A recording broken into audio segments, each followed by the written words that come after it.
तो लोकी सीज़न 2 ख़त्म होने के बाद बहुत सारी वियर्ड फैन थ्योरीज आ रही हैं जो कि ये साबित करना चाहती है कि लोकी का रोल आगे कैसा होगा थॉर 5 के लिए, कैन डायनेस्टी के लिए और यहाँ तक कि सीक्रेट वॉर्स के लिए। क्योंकि दोस्तों हम लोग बात करें अपने करंट लोकी की तो उससे बहुत लोग अलग अलग चीज़ से कंपेयर कर रहे हैं। क्या लोकी टोनी स्टार्क से ज़्यादा स्मार्ट हो गया है? क्या लोकी अगला वॉचर बन गया है? क्या वही रियल क्रिएटर है टाइम स्टोन का? आज हम लोग ये सवाल जानने की कोशिश करेंगे, लेकिन इन सब के अलावा यहाँ पे ये भी जानेंगे कि अगर थॉर 5 बनती है तो क्या थॉर और लोकी का रियूनियन होने वाला है। और बात करेंगे अब तक की सबसे घटिया फैन थ्योरी के बारे में, जिसे सुन के तो मुझे तो गुस्सा आया ही था, क्या पता आपको भी आ जाए। तो दोस्तों कंप्लीट वीडियो को स्टार्ट करने से पहले आप लोग कर दीजिए वीडियो को लाइक और कमेंट करके बताइए आपके हिसाब से क्या लोकी अब वर्दी हो गया है म्योनिर उठाने के लिए। साथ ही साथ जो लोग मेरे चैनल पर नए हैं, मेरे चैनल को सब्सक्राइब करके हमारी कॉमिक बुक टॉक्स फैमिली का हिस्सा बन जाइए।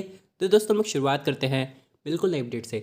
अब सबसे पहले हम लोग यहाँ पे ये समझ लेते हैं, ये सब जितना भी लोकी ने किया है, क्या लोकी टोनी स्टार्क से ज़्यादा स्मार्ट हो गया है या फिर क्या ओबी से भी? क्योंकि अभी तक हम लोग ओबी को सबसे स्मार्टेस्ट कैरेक्टर मानते हैं, जो कि सिर्फ कुछ ही महीने के अंदर टेम्पलेट डिज़ाइन कर लिया। लेकिन वो ऐसा तब कर पाया जब उसे टीबीए की गाइड बुक मिली थी। वही बात करें लोकी की तो टाइम स्लिपिंग एबिलिटीज़ की वजह से उसे बहुत सी सेंचुरीज लगी, लेकिन वो आगे जाके लूम को ठीक करना समझ गया था। हालांकि लूम के जो छल्ले थे वो मल्टीपल टाइमलाइंस को होल्ड करने के लिए कभी बने नहीं थे, चाहे वो जितने भी बड़े हो जाए। लेकिन हाँ, लोकी उस मोमेंट तक तो कामयाब हो गया था। तो क्या ये लोकी को टोनी स्टार्क से ज़्यादा स्मार्ट बनाता है? इसका जवाब दोस्तों हाँ भी हो सकता है और ना भी। क्योंकि बात करें लर्निंग स्पीड की तो टोनी और ओबी की स्पीड हो सकता है लोकी से ज़्यादा हो, लेकिन बात करें डिटर्मिनेशन की तो लोकी की डिटर्मिनेशन बाकी दोनों से ज़्यादा है। यानी दोस्तों अगर टोनी स्टार्क भी डेस्परेट हो गया था सबको लाने के लिए तो टाइम मशीन का फॉर्मूला निकाल लिया था, उसी तरह दोस्तों लोकी भी अगर डेस्परेट हो गया है लूम को ठीक करने के लिए तो ये काम कर लिया है। हालांकि लोकी के पास ये एडवांटेज है कि वो कई ट्रायल एंड एरर से गुजर सकता है। वो एडवांटेज अपने टोनी के पास नहीं था।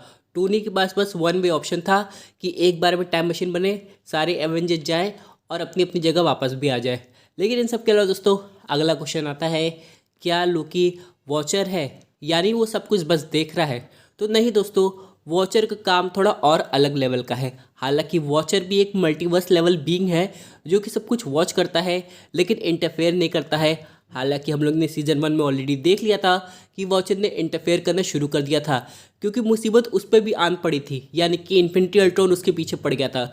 वही बात करें लोकी की तो लोकी भी टाइमलाइंस को देख रहा है, लेकिन हाँ वो बीच में इंटरफेयर नहीं कर सकता है। हालांकि ये काम टीवीए का है कि मल्टीवर्स मेंटेन रहे। लेकिन इन सब के अलावा दोस्तों क्या लोकी और थॉर आगे जाके मिलने वाला है कि नहीं? और यही दोस्तों थ्योरी आती है थॉर 5 की। यहाँ पे थॉर को आगे जाके मल्टीवर्स को बचाने के लिए या मल्टीवर्स के कोई बड़े बींग से लड़ने के लिए अपनी ताकत को बढ़ाना पड़ेगा, जिसके लिए उसे वर्ल्ड ट्री के पास जाना पड़ेगा, जो कि समय के अंत में है, जहाँ पे वो लोकी से मिलेगा। और ये देख के वो काफ़ी इमोशनल हो जाएगा कि उसके भाई ने कितना बड़ा सेक्रीफाइस किया है। यानी दोस्तों थॉर और लोकी तो मिलेंगे, लेकिन ये जो सिचुएशन होगी ये बिल्कुल अलग होगी। ना थॉर लोकी से गले मिल पाएगा ना ही कुछ, बस उसे देख के थोड़ा सा रोएगा। लेकिन हाँ वहाँ पे जाके उसे सबके जवाब मिल जाएंगे। और आपको पता है रोयन किंग थॉर की एक ताकत है, वो पास्ट प्रेजेंट फ्यूचर सब कुछ देख सकता है। और ये ताकत उसे कैसे मिलेगी? उस ट्री के पास जाने के बाद, क्योंकि ट्री में भी पास्ट प्रेजेंट फ्यूचर सब कुछ चल रहे हैं। और क्या पता लोकी ये वरदान थॉर को खुद दे। ज़रा सोचिए, लोकी अपने भाई को ही वरदान दे रहा है कि तुम ऐसी ताकत लो ताकि तुम आगे जाके मल्टीवर्स को बचा पाओ। लेकिन दोस्तों बहुत से लोगों को लग रहा होगा इससे चीज़ें सॉल्व हो गई है, यानी दोस्तों अब इनकर्जन नहीं होगा। हालांकि the Marvels movie, spoiler alert, अगर आप लोग ने नहीं देखा है तो आप लोग ये वाला पार्ट छोड़ सकते हैं। लेकिन दोस्तों यहाँ पे इनकर्जन हुआ था, लेकिन फिजिकली दिखाया गया था वो क्वांटम बैंड की वजह से। लेकिन यहाँ पे कैप्टन रैम्बो ने उसे जोड़ के उसी वर्ल्ड में जाके अपना सेक्रीफाइस कर दिया था एक तरीके से। हालांकि वो अब भी जिंदा है, लेकिन हाँ इनकर्जन का नतीजा ये है कि वो अपने वर्ल्ड में नहीं है, दूसरे वर्ल्ड में है। और जैसा कि doctor strange multiverse of madness में पहले कहा गया था कि जितनी देर कोई इंसान दूसरे यूनिवर्स में रहता है उतना इनकर्जन का खतरा बढ़ता जाता है, और इनकर्जन की वजह से दोनों यूनिवर्स में कोलैप्स होता है, उनमें से या तो एक या फिर दोनों ही खत्म हो जाते हैं। उसी तरह दोस्तों यहाँ पर जो इनकर्जन है वो कई बार शुरू हो चुका है। यानी कि दोस्तों वेनम का जो सब पार्ट है वो अभी अपने करेंट यूनिवर्स में है, वेनम दूसरे यूनिवर्स का है। वही हम लोग बात करें माइकल केटन के वल्चर की, तो मोबियस के यूनिवर्स में चला गया है।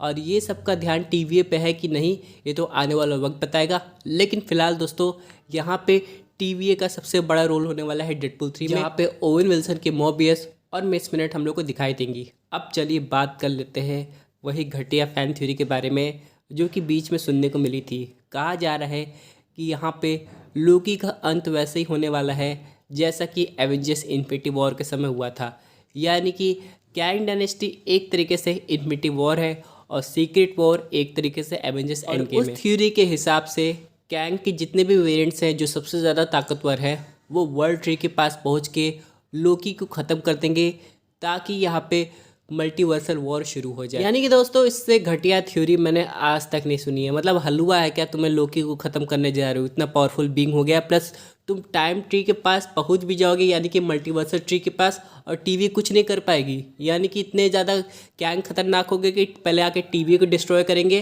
फिर किसी तरह उस ट्री के पास पहुंच के लोकी को ख़त्म करेंगे। इतना आसान चीज़ें नहीं है दोस्तों, क्योंकि अभी का जो टीवी है वो बना ही हुआ है कैंग के वेरिएंट्स को वॉच करने के लिए और देखने के लिए सब कुछ सही जा रहा है कि नहीं।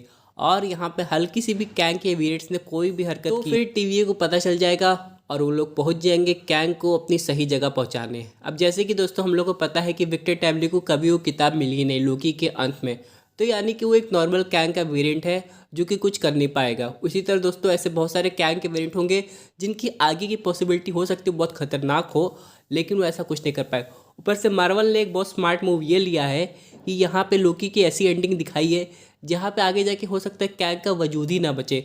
मान लीजिए कि जोनाथन मेजर्स का केस जो है वो उनकी फेवर में नहीं आता है, अब मार्वल सिनेमैटिक यूनिवर्स में कैंग को हटा के डॉक्टर डूम को लाना है, तब यहाँ पे एक स्मार्ट मूव ये है कि टीवी ने ऑलरेडी सारे कैंग्स को कंट्रोल कर लिया था, इसलिए कैंग ऐसा थ्रेट बना ही नहीं आगे जाके, और जो अगला थ्रेट होगा वो अचानक से डॉक्टर डूम आ जाएंगे।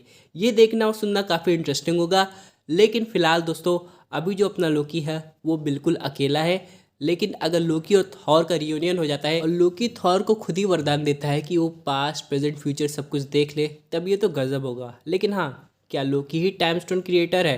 क्योंकि दोस्तों मार्वल सिनेमैटिक यूनिवर्स में स्टोरी अलग हो सकती है, लेकिन कॉमिक्स बुक पढ़ेंगे तो एक कॉस्मिक बीइंग थी जो कि ख़त्म हो गई थी, जिनके टुकड़ों से इन्फिनिटी स्टोन का जन्म हुआ था, और अगर एक सातवां इन्फिनिटी स्टोन ईगो जेम को मिला दिया जाए तो कॉस्मिक बीइंग वापस से ज़िंदा हो जाएगी।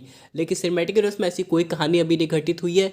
मे भी अगर डॉक्टर स्ट्रेंज को टाइम स्टोन की ज़रूरत पड़े तो लोकी क्रिएट कर सकता है अगर वो चाहे तो यहाँ पे ये देखना है कि सीक्रेट वॉर में लोकी कितने काम आने वाला है सारे सुपर हीरोज़ के लिए। लेकिन फिलहाल दोस्तों आप लोग के पास कोई वियर्ड फैन थ्योरी है लोकी को लेके कि आगे उसका क्या होगा, तो कमेंट करके ज़रूर बताइए।